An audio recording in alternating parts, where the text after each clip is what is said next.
हर खबर पर होगी आपकी पकड़। डाउनलोड कीजिए एबीपी लाइव ऐप। पाकिस्तान में करतारपुर साहिब गुरुद्वारे से जुड़ी हुई ये बड़ी खबर आ रही है। बीती रात को हुई भारी बारिश और तेज हवाओं की वजह से गुरुद्वारे के 2 गुम्मद नीचे गिर गए हैं। इन गुम्मदों को सीमेंट से, लोहे से नहीं बल्कि फाइबर से बनाया गया था। यानी कि कंस्ट्रक्शन क्वालिटी पर अब सवाल उठ रहे हैं कि आखिर जो कंस्ट्रक्शन हुआ था उसमें, ये देखिए, ये गुम्मद की तस्वीरें देख रहे हैं। ये 2 गुम्मद जो गिर गए हैं। करतारपुर साहिब सिखों का धार्मिक स्थल, और वहां पर ये गुम्मद गिरे हैं जो अभी कुछ दिन पहले ही, आपको इसका कंस्ट्रक्शन 1-2 साल पहले ही हुआ था। और ये गुम्मद किस तरह से गिरे, सिखों के सबसे पवित्र स्थानों में से गए। जगविंदर पटियाल एबीपी न्यूज संवाददाता और जानकारी के साथ जुड़ गए हैं। जगविंदर, सीमेंट और लोहे से नहीं बल्कि फाइबर से ये गुम्मद बनाए गए थे। कंस्ट्रक्शन क्वालिटी घटिया, ये साफ इशारा करती हुई कि आखिर कैसा है पाकिस्तान का काम। देखिए, पाकिस्तान ने 2018 नवंबर महीने में यह ऐलान किया था कि वो करतारपुर साहिब गुरुद्वारा को सिखों के लिए 1 साल के अंदर बना देंगे और अगस्त 2019 तक पहले फेज का सारा काम खत्म करने का उन्होंने ऐलान किया था।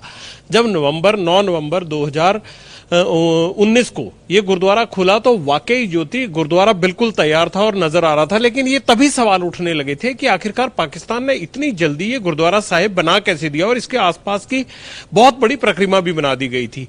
ये अब नतीजे सामने आ रहे हैं कि काम इतनी जल्दबाजी में और सब स्टैंडर्ड हुआ था कि तुरंत उन्होंने अपनी डेडलाइन को बीट करने के चक्कर में बहुत सारी चीजें जो सीमेंट की या कंक्रीट की पक्की बननी चाहिए थी उनको बनाने की बजाय टेम्परेरी फाइबर की बना दिया गया था, ताकि उद्घाटन समारोह में कोई खलल न डले। और जो एक डेडलाइन दी गई थी वो भारत को दिखाना चाहते थे कि उन्होंने सिखों के लिए एक बड़ा काम करके जो 1 साल के अंदर अंदर करने का वादा किया था वो पूरा किया है। पूरी दुनिया को ये दिखाने की कोशिश थी और वही किया गया था।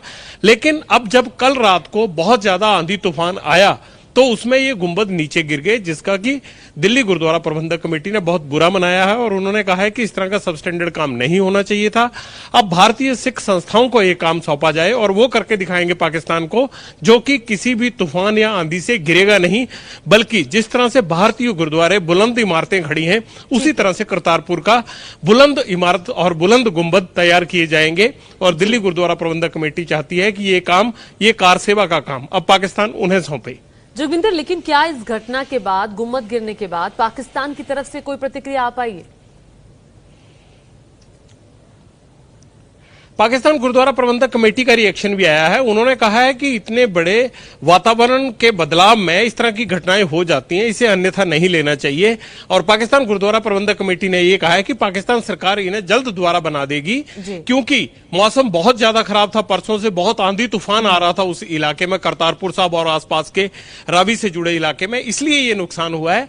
लेकिन इसे आस्था से जोड़कर ना देखें, इसे तुरंत दोबारा से तैयार किया जाएगा, पक्के तौर पर तैयार किया जाएगा। ये पाकिस्तान गुरुद्वारा प्रबंधक कमेटी के नुमाइंदों ने भी कहा है। ज्योति, ठीक है जोगिंदर, बहुत शुक्रिया इस तमाम जानकारी के लिए, हमें अपडेट देने के लिए। जगविंदर पटियाल चंडीगढ़ से मौजूद, जो बताते हुए कि अब पाकिस्तान के गुरुद्वारा प्रबंधक की तरफ से कहा गया है कि जल्द से जल्द दोबारा कंस्ट्रक्शन का काम शुरू होगा और इन गुम्बदों को जोड़ा जाएगा।